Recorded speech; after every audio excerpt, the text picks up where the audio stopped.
போராடவில்லை. சாதி சங்கங்கள் போராடின, அரசியல் இயக்கங்கள் போராடின.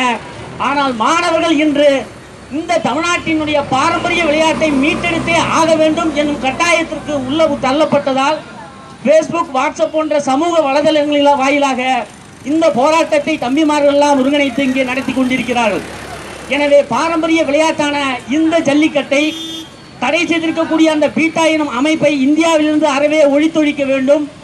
மத்திய அரசு மோடியின் தலைமையிலான அந்த மத்திய அரசு இதுவரை இதற்கான ஜல்லிக்கட்டிற்கு நாங்கள் அனுமதி தருகிறோம் என்று முதலிடம் கூட இன்னும் உத்தரவாதம் தரவில்லை. 500 ரூபாய் 1000 ரூபாய் நோட்டுகளை ஒழிப்பதற்கு அந்த சட்டம் அப்பொழுது அவர்களுக்கு உதவியது.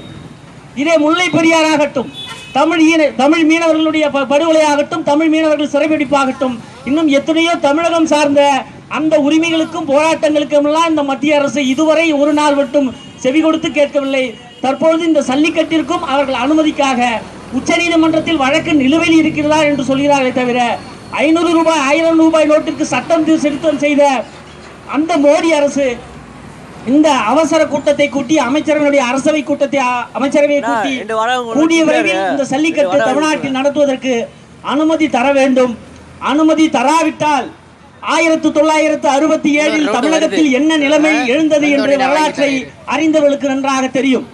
மாணவருடைய சக்தி என்பது வெறுமனே ஒரே நாளில் அல்லது 2 நாளில் முடங்கி போகக்கூடிய விஷயம் அல்ல.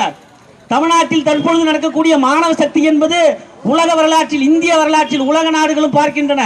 உலக நாடுகளில் உள்ள தமிழர்கள் எல்லாம் தமிழுடைய மாணவர்களுடைய அந்த வீரியமிக்க போராட்டத்தை நினைத்து பெருமைப்பட்டுக் கொண்டிருக்கிறார்கள். இங்கே போராடி கொண்டிருப்பது தற்பொழுது காந்தியினுடைய அகிம்சை கொள்கையை பின்பற்றி இங்கே அகிம்சை வழியிலான ஆர்ப்பாட்டம் நடக்கிறது.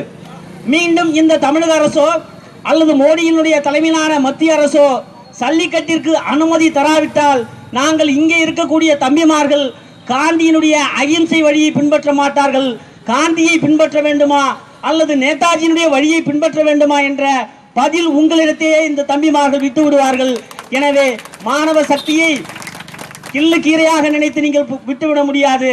இன்னும் அனுமதி தராவிட்டால் இன்று அல்ல, நாளை அல்ல, நாளை மறுதினம் சனிக்கிழமை அல்ல, எல்லா நாளும் இந்த தம்பிமார்கள் போராடுவார்கள். எனவே இத்தகைய இந்த சிறப்பான ஏற்பாடுகளை செய்திருக்கக்கூடிய அந்த தம்பிமார்களுக்கு நன்றியை தெரிவித்துக் கொண்டு இந்த தமிழ்நாட்டில் தமிழக அரசு விரைவில் ஜல்லிக்கட்டு நடத்துவதற்கு அனுமதியை பெற்றுத்தர வேண்டும். அப்படி இல்லாவிட்டால் காவல்துறை அனுமதியுடன், மத்திய அரசினுடைய அனுமதி இல்லை என்றாலும், உச்சநீதிமன்றத்தினுடைய அனுமதி இல்லை என்றாலும் தமிழக அரசு அந்த காவல்துறைக்கு அனுமதி தந்து காவல்துறையினுடைய பாதுகாப்புடன் அலங்காநல்லூரிலும் மற்றும் தமிழகத்தில் ஜல்லிக்கட்டு எங்கெல்லாம் நிகழுமோ அந்த இடத்தில் காவல்துறையுடைய அனுமதியுடன் ஜல்லிக்கட்டு நிகழ்த்த அனுமதி தர வேண்டும்.